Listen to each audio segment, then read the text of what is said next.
Welcome to Whippoorwill Holler. I'm Miss Lori, and this is Mr. Brown. We live in the hills of Arkansas. We love the Lord. Keepers of the old way, but accept some of the new.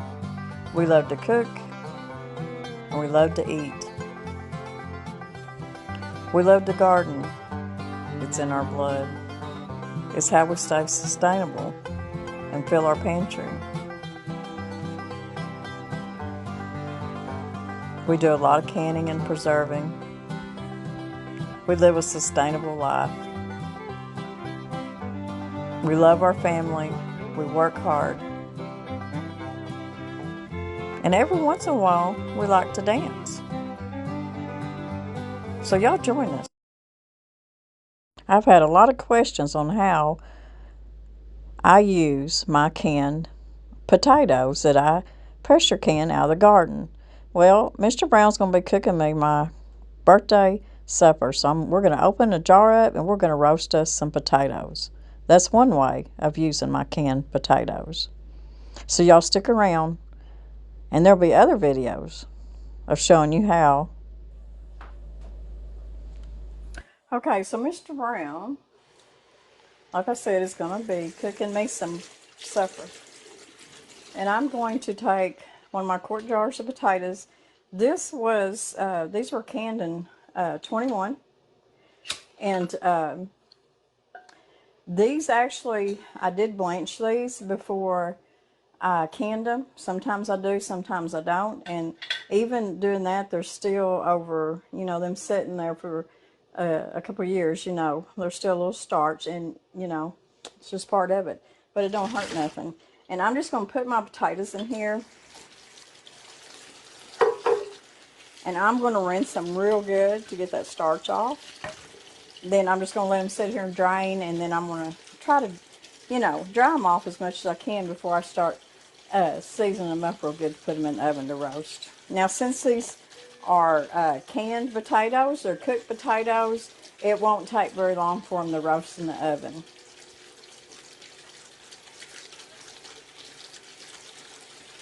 And they're going to really be good. So this will be just one of the ways that I use my canned potatoes.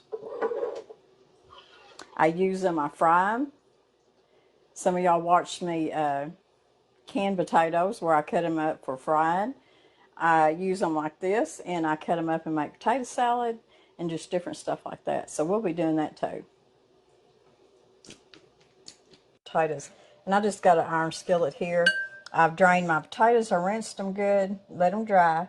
And I'm going to put just some regular, I use peanut oil if you use vegetable oil. I'm just going to kind of line the bottom of my iron skillet. But in here, I'm going to take my potatoes, and I'm going to take some olive oil. I'm going to take probably a good tablespoon and a half.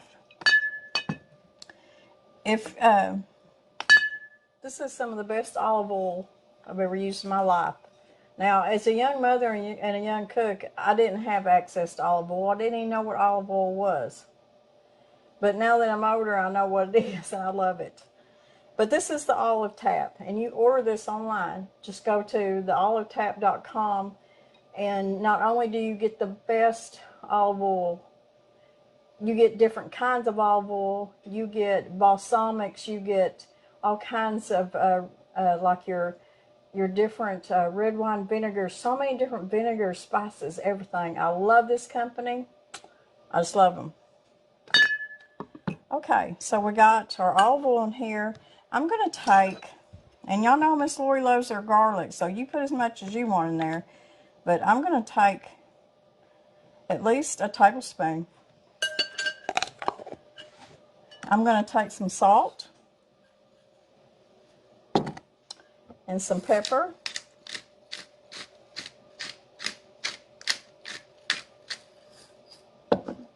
I'm going to take a little bit of thyme. You know what? When you're roasting potatoes, you put the kind of seasonings you like in it. Some people even take the dry ranch dressing seasoning and do it that way.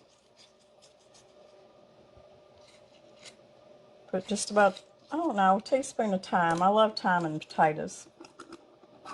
I've got my oven heating to 400. I'm going to put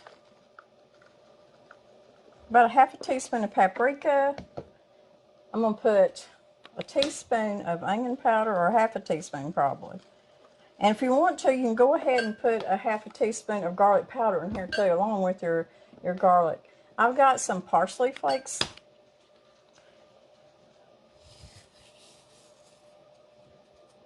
I'm going to put a good tablespoon in there. I'm going to mix this up.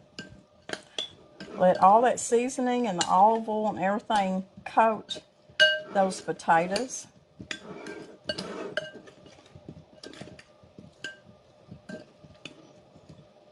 And then I'm going to take some panko breadcrumbs. And I'm just going to take probably a half a cup.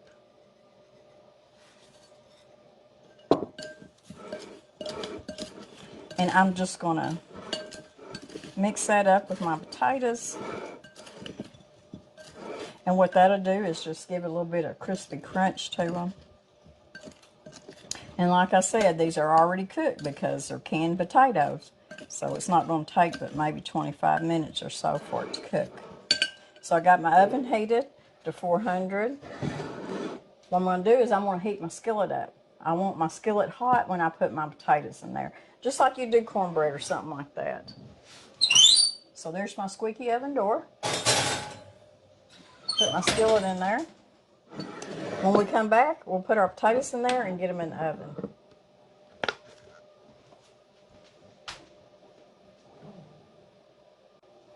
Okay, I took my hot skillet out of the oven and I'm fixing to put my potatoes in it.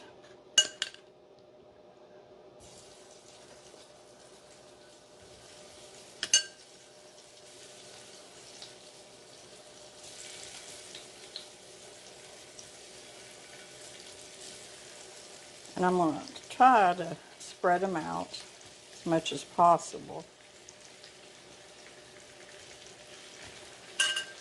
And you can do this on a cookie sheet or something.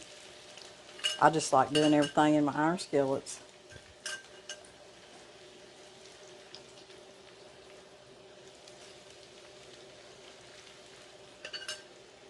Okay. Now I'm going to stick these back in the oven. Just let them roast. I'll check them probably here in about 10 minutes and I'll kind of stir them and then let them cook a little bit longer.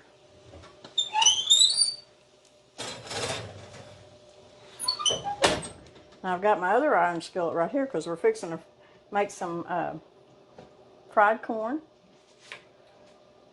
So I'm going to turn it on to about medium low. And the corn that I'm going to be using is frozen corn out of my freezer from about 2 years ago. And I'm getting my bacon grease. I cooked bacon this morning. And we're going to be putting bacon grease. That's what we're going to be using. Bottom of our skillet. At least a good tablespoon. You might have to come back and put a little bit more. It just depends.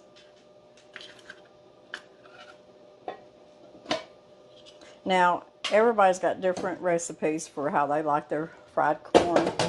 This is just the way we like it. Letting that heat up just a little bit. I'm going to go ahead and put my...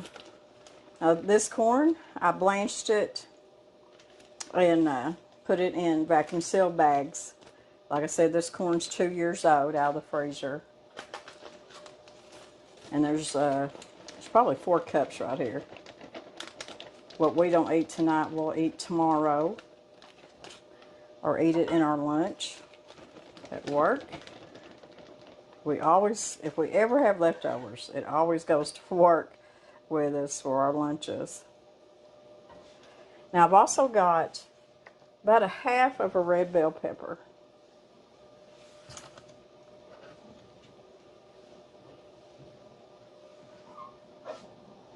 And I've got some little shallots I'm going to put in here.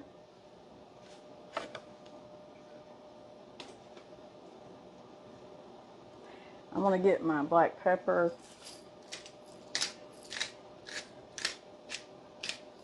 Put some black pepper in here. You season this to the way you want to eat it. Now I'm going to end up putting some garlic in here, but I'm going to let this cook a little bit before I put my garlic in it because I don't want my garlic to burn. So we're just going to let this go, and I'm just going to let this fry in this skillet for probably about 10 minutes.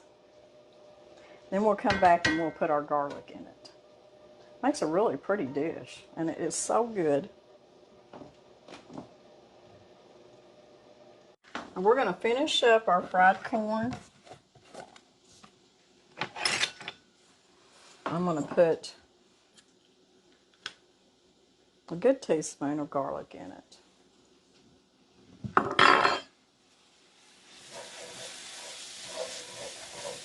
I may need to put just a little bit more bacon grease in it, but I think it'll be okay. Because it's pretty much just about done.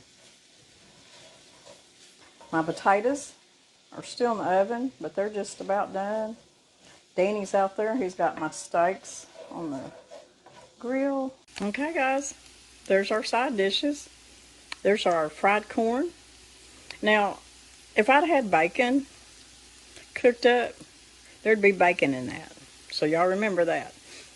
I did have the bacon grease from this morning, but we ate all the bacon. I should have cooked enough knowing that I was going to make fried corn. Anyways, it's okay. It's got the bacon grease in it. But yes, crumbled up bacon, we took it over the top. And then here's our roasted potatoes. This is from my canned potatoes. So this is how you can use some of your canned potatoes. They'll be tender and crunchy on that. Tender on the inside and crunchy on the outside.